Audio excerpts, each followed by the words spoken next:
Estamos de volta com 27 segundos pela RCTV. Antes de voltar à entrevista com Bruno Farias, eu quero falar um pouco de bom gosto e sofisticação. E você já sabe, bom gosto e sofisticação é na Primavera Tecidos, onde você encontra as melhores opções em moda masculina e feminina das melhores grifes da atualidade. A Primavera Tecidos está localizada no Manaíra Shopping, Shopping Tambiá e agora na mais nova loja no Cabo Branco. Vá conhecer a Primavera Tecidos, moda masculina e feminina. Vale a pena fazer uma visita a essa nova loja da Primavera, que ficou realmente muito atrativa. Vamos voltar a conversar. Não, vamos antes saber como é que foi a sessão na Assembleia Legislativa. Lá teve suplente de deputado assumindo o mandato. Vai ficar pouco mais de 100 dias. 10 horas da manhã de uma quinta-feira e apenas 5 deputados no plenário. O número reduzido de parlamentares afetou a posse de Vital Costa. Pelo regimento interno, para a posse acontecer em sessão, seriam necessários 6 deputados em plenário. Domiciano Cabral, que estava presidindo, encerrou a sessão. Pouco tempo depois, Edmilson Soares apareceu, mas já era tarde. Mesmo com a sessão sendo declaratória, os integrantes da mesa diretora decidiram dar posse ao novo parlamentar. Advogado há mais de 20 anos, Vital Costa é natural de Araruna. Foi eleito suplente nas eleições de 2010 pelo PTB, mas se filiou ao PP recentemente. O senhor vai ser situação ou oposição ao governador? Serei muito sereno. O que for do interesse, do sentimento da população, estarei pronto para votar sem nenhum problema. Bom, e um alerta para as autoridades. Um dos patrimônios históricos de João Pessoa corre o risco de desaparecer. Eu estou falando do Hotel Globo. Já uma parte do muro dessa estrutura histórica desabou.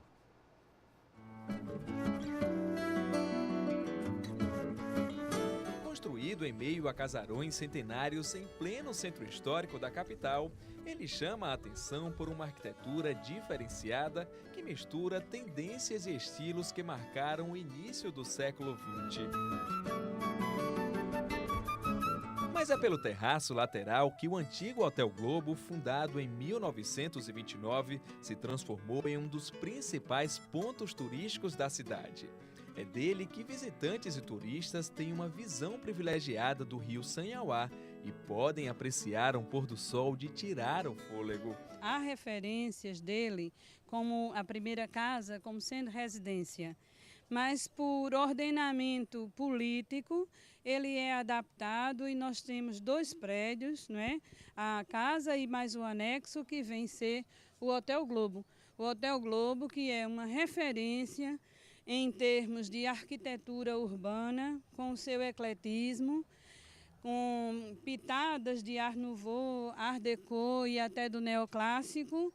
E nós vamos ter também como referência em hospedagem, é o chamado ponto chique da cidade. Tombado pelo Instituto do Patrimônio Histórico e Artístico da Paraíba em 1980, durante décadas o hotel foi o ponto de encontro da alta sociedade, de políticos e intelectuais, além de ter hospedado grandes personalidades do país. Bibi Ferreira, o Procópio Ferreira,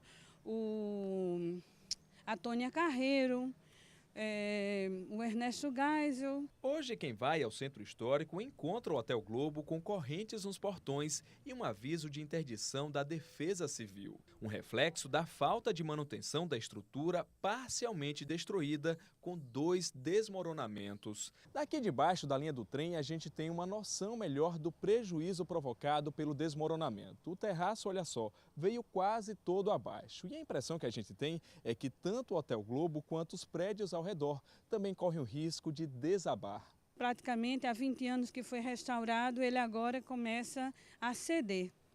A ceder lá na sua balaustrada traseira por um problema de escoamento. Infelizmente não podemos mostrar ao público porque está interditado pela Defesa Civil, com um risco, não é? Um risco de derrocada que pode provocar um acidente. Além do risco de se transformar em ruínas, a atual situação do Hotel Globo ainda pode gerar graves consequências.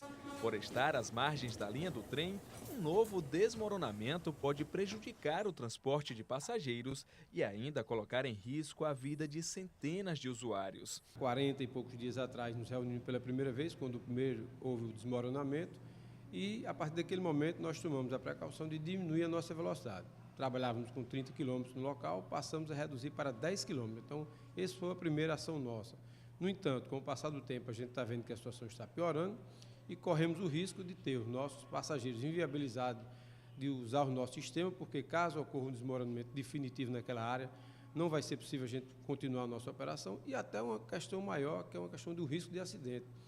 Então, diante dessa situação, nós vamos procurar a Curadoria do Ministério Público para que possa intermediar junto ao Governo do Estado, que é o responsável pela manutenção do Hotel Globo, para que possamos chegar a uma definição em relação a isso, porque não pode a gente estar correndo o risco de acontecer uma coisa pior. Realmente é uma situação complicada, um monumento histórico como o Hotel Globo chegar a esse ponto, desmoronamento quase que total do seu terraço, a ameaça ainda dos prédios vizinhos, e essa situação tem que ser resolvida pelo poder público. Como eu estou aqui com um vereador de João Pessoa, representante da cidade no Legislativo Municipal, na Câmara de Vereadores, aí eu vou perguntar, o que é que pode ser feito, vereador, nessa situação? O senhor como um representante do poder público. Primeiramente, é preciso salientar que o desmoronamento das pedras do Hotel Globo não significa apenas um desabamento, significa a ruína da própria história. Afinal de contas, o Hotel Globo faz parte da paisagem histórica de nosso centro, faz parte do cenário cultural, turístico, social e econômico de uma João Pessoa, da qual nós não podemos esquecer. E a Prefeitura Municipal de nossa cidade já envidou esforços no sentido de fazer com que aquela obra fique sob a sua responsabilidade. O governo do Estado, no entanto, em razão de picuinhas políticas e administrativas, tem colocado todo tipo de entrave e obstáculo para que a Prefeitura passe a se responsabilizar pela reforma e revitalização daquele equipamento histórico de muita valia para a nossa cultura. Eu espero que os homens públicos, os homens que conduzem os destinos do nosso Estado e nossa cidade, que eles possam ter espírito acendrado para colocar as diferenças de lado e tratar de preservar a nossa história. Está aí uma alternativa muito clara. O governo do Estado transferir para a Prefeitura, que está idealizando um projeto de revitalização de todo o nosso centro histórico, que está contando com o apoio do governo federal, que está alocando recursos do governo federal para serem investidos nesta área, uma área inclusive que está sob a administração do jovem e competente Fernando Milanês Neto, filho do nosso companheiro vereador Fernando Milanês. Eu não tenho dúvidas de que, passando para a responsabilidade da Prefeitura, Luciano Cartacho haverá de cuidar com zelo e com carinho que aquele equipamento merece. Bom, Ranieri Abrantes está registrando aqui que as intervenções no centro histórico têm que superar essas questões, tem que ser suprapartidária, né? Tem que superar essas questões políticas. Eu não tenho dúvidas, e foi com esse espírito, com essa intenção, que o prefeito Luciano Cartacho tentou fazer com que aquele equipamento possa vir para o campo de ação da Prefeitura Municipal de João Pessoa. Nós vimos aí, ainda há pouco, a intervenção de Lucélio, que é superintendente da CBTU e irmão do prefeito Luciano Cartacho, dizendo que todos os órgãos que, de uma maneira ou de outra, têm a ver com o Hotel Globo, estão se socorrendo do Ministério Público, para que o Ministério Público, como fiscal da lei, como defensor da ordem jurídica e da ordem social, possa, sem sombra de dúvidas, dar uma solução consensual e que seja mais cidadã e digna para todos. Deixa eu registrar aqui a interação de alguns telespectadores. O Alexandre Pimentel, o Ranieri Abrantes, que já fez sua intervenção, o doutor Walter Paiva, que está nos acompanhando, Gervásio Farias, que está também nos acompanhando, o Zé Gadelha Neto, que já falou aqui, o Ronald Pereira Lins, também já está aqui nos acompanhando, e Erivaldo Júnior, também participando dessa interação, nessa entrevista com o vereador Bruno Farias. A todos vocês o meu abraço e o meu obrigado por estarem prestigiando a nossa entrevista. Vereador, nós sabemos que o PPS, em nível nacional, né, ele é distanciado do PT, do Partido dos Trabalhadores. Está mais para apoiar a composição Marina Eduardo do que apoiar a reeleição de Dilma Rousseff. Qual vai ser o posicionamento do PPS aqui na Paraíba, já que hoje é um aliado do prefeito Luciano Cartacho, que vai ter o palanque próprio, que é um palanque petista? A vida é um acontecimento local. Essa frase não é minha. Essa frase é de um dos maiores escritores da humanidade, Shakespeare. E que deve e pode ser muito bem apropriada para a vida pública. A vida é um acontecimento local, realmente. E as disputas regionais, as disputas locais, as disputas municipais, elas têm as suas idiosincrasias, as suas peculiaridades. E o PPS é um partido maduro, é um partido experimentado, que veio lá de trás, que nasceu com o PCB, com as lutas dos operários do Brasil, ainda no início do século passado, e que amadureceu ao ponto de romper com antigas ideias e tradições que foram esfumaçadas pela neblina dos tempos e se oxigenar de novas ideias. E essa experiência do PPS, esse amadurecimento do nosso partido, faz com que ele entenda muito bem que em João Pessoa nós temos certas peculiaridades que devem sim ser respeitadas, e eles respeitam. E isso não ocorre apenas em João Pessoa, isso ocorre em diversos municípios desse país continental, inclusive em estados onde o PPS, em algumas localidades, está ao lado do Partido dos Trabalhadores. Isso não implica dizer que nós estejamos ao lado da presidenta Dilma Rousseff. O PPS tem uma posição política muito bem definida em nível nacional, de antagonismo, sobretudo à política macroeconômica, política social, e há vários desmandos do governo federal.